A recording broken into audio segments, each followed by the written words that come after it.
Olha, você conhece algum trabalhador que teve que se afastar, né, das funções depois de um acidente de trabalho, ou seja, que ficou encostado pelo INSS? Deve conhecer, né? Porque é uma situação bastante comum, Georgina. Quando isso acontece, o trabalhador recebe os benefícios, como, por exemplo, auxílio-doença. Em geral, esses benefícios são pagos pela Previdência, ou seja, saem dos cofres do próprio INSS. Pois é, mas agora o órgão, né, o INSS, pode cobrar das empresas esse gasto, viu? Ou seja, a própria empresa em que o trabalhador exerce a função pode ter que pagar a conta. Eles chamam isso de ação regressiva, que pode ser aplicada quando o trabalhador sofreu um acidente de trabalho provocado por negligência ou imperícia da empresa. Quem vai explicar pra gente essa situação toda, né, em relação ao INSS e às empresas, é a repórter Adriana Oliveira, que está em frente a uma agência do INSS aqui em Salvador. Bom dia, Adriana. Bom dia, Georgina. Bom dia, Ricardo. Bom dia a todos que acompanham o Jornal da Manhã. Nós estamos em frente à agência do INSS, que fica nas Mercês. E olha só que dado, gente. A cada 3 horas e meia de jornada de trabalho, um trabalhador brasileiro morre. Então, são 2 trabalhadores brasileiros que saem de casa e não voltam. E esses acidentes de trabalho acabaram gerando, na Bahia, 32 processos de ação regressiva, que é justamente isso que a Georgina acabou de falar, que é um processo que é movido pelo INSS quando há algum sinal, né, de que houve um descumprimento das normas de segurança e saúde. E é sobre este assunto que a gente conversa com a Procuradora Federal, Juliana Araújo. Isso pode ser feito pelo INSS desde 1991, mas só foi intensificado, né, mover esse processo de ação regressiva de 2007 para cá. Por quê? Adriana, porque virou uma necessidade, diante desses números acachapantes que você falou, o INSS passou a agir proativamente. O INSS é uma autarquia muito grande, como todos nós sabemos, que lida diretamente com aspectos da vida de vários cidadãos brasileiros e, por conta disso, ele é acionado de forma contínua.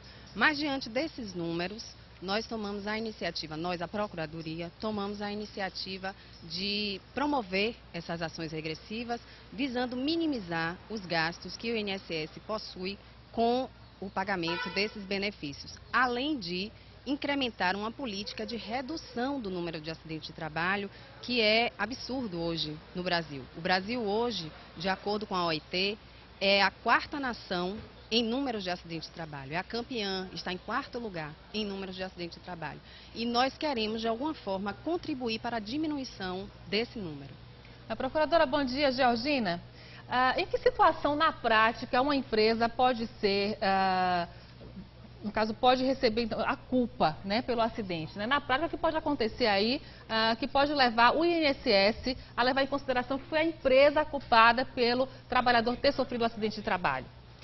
Georgina, bom dia. A empresa pode ser responsabilizada quando se constatar que ela agiu de forma negligente, descumprindo normas de segurança e saúde do trabalho, que são de observância obrigatória, por força da legislação que vige hoje no nosso país. Um exemplo concreto que eu posso lhe dar de uma ação que tramita aqui em Salvador, na Justiça Federal, foi um empregado da Construção Civil que no canteiro de obras, ao se dirigir para tomar banho no vestiário, se situava num container, sofreu um choque elétrico, uma descarga elétrica e veio a falecer em decorrência disso. Houve descumprimento de uma norma de segurança do trabalho porque o container deveria estar aterrado e não estava. Existe uma norma de segurança que determina o aterramento desse tipo de instalação. No caso concreto, não estava. A Secretaria Regional do Trabalho e Emprego aqui na Bahia fez a fiscalização após o acidente e nos remeteu o laudo com o resultado, indicando que houve descumprimento dessa norma de segurança do trabalho. Em suma, havendo descumprimento de uma norma de segurança no trabalho e havendo o pagamento de um benefício decorrente daquele acidente, está configurada a hipótese concreta na qual o INSS pode atuar. Doutora Juliana, Ricardo, tudo bem?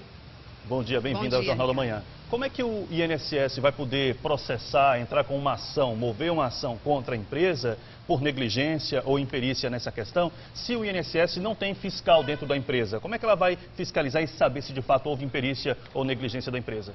Veja bem, a atribuição de fiscalizar as condições de trabalho, ela é constitucionalmente, ela é legalmente dos auditores fiscais do trabalho. A eles compete realizar essa análise. Então, os auditores têm competência legal para fazer isso.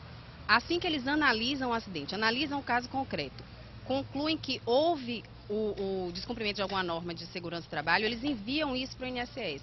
O que eu quero dizer é que há uma atuação de vários órgãos que estão reunidos, imbuídos nesse propósito maior de viabilizar a diminuição de acidentes. Não só a SRTE. Quando nós recebemos a notícia de ocorrência de algum acidente, nós nos articulamos também com o Ministério Público, com a Polícia Civil, com a própria SRTE, enfim, é uma atuação interdisciplinar de vários órgãos. O segurado, ele pode contribuir informando irregularidades na empresa? Pode sim, o segurado pode denunciar à Procuradoria. Olha, aconteceu um acidente na minha empresa, a responsabilidade foi da empresa e a gente solicita a realização da prova técnica por parte desses órgãos que eu mencionei, da SRTE, da própria polícia, para colher os elementos de prova e analisar se aquela situação configura efetivamente uma hipótese de ação regressiva. Nesse caso, é garantido o anonimato ao segurado, que por sua vez, ele pode ter o receio de perder aquele benefício?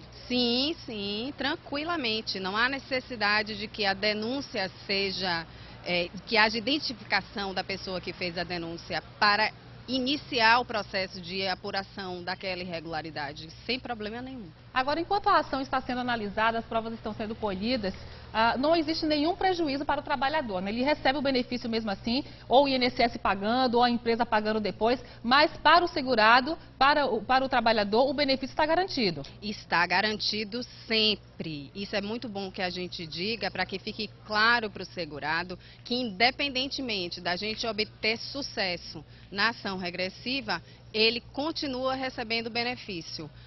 Independente, o INSS tendo sucesso ou não na ação regressiva, o benefício continua sendo pago. É oportuno dizer, de acordo com esse número que a Adriana adiantou, que hoje são 32 ações aqui em Salvador. Dessas 32, 12 já foram julgadas, 9 favoráveis ao INSS, 3 desfavoráveis. Então, nós estamos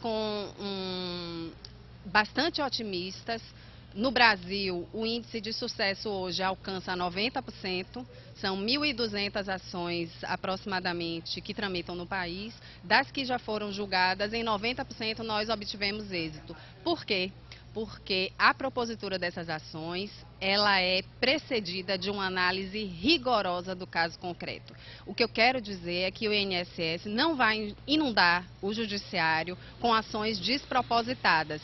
Em absoluto, a análise é rigorosa, criteriosa, nós só ajuizamos a ação quando estamos convencidos da probabilidade de êxito. Doutora, a senhora falou em empresas do Brasil, mas e aqui no caso da Bahia, já há casos de empresas que foram acionadas e tiveram que devolver o dinheiro ao INSS, e quanto é esse valor, exatamente?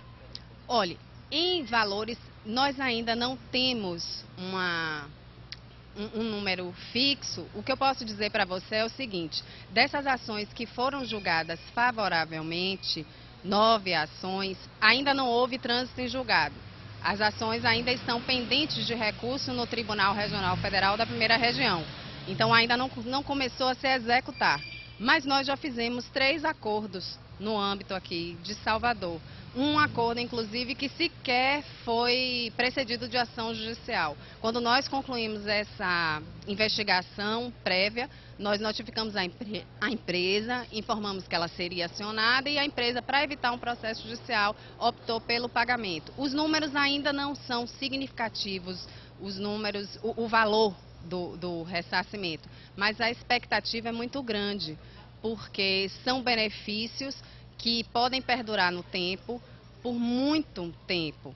Quando nós estamos falando de um beneficiário, de alguém que morre e deixa um cônjuge, deixa um companheiro jovem, nós estamos falando de alguém que vai receber uma pensão por morte, às vezes por 40, 50, 60 anos, a depender da expectativa de vida dessa pessoa. Doutora Juliana, outra dúvida também. Essa ação também pode ser aplicada no caso quando o trabalhador está saindo de casa para o trabalho ou do trabalho para casa, no caso durante o transporte?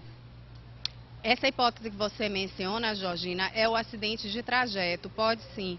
O acidente de trajeto ele é legalmente equiparado ao acidente de trabalho típico, que é aquele que acontece no âmbito da empresa. Não há nenhum obstáculo à propositura dessa ação, mas tem que ficar caracterizado, eu repito, a negligência empresarial para que esse acidente tenha ocorrido.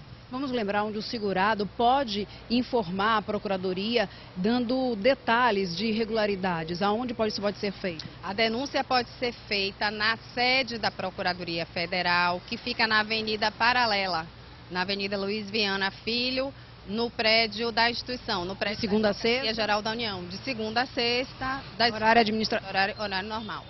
Muito obrigada, bom dia, Georgina. Obrigada.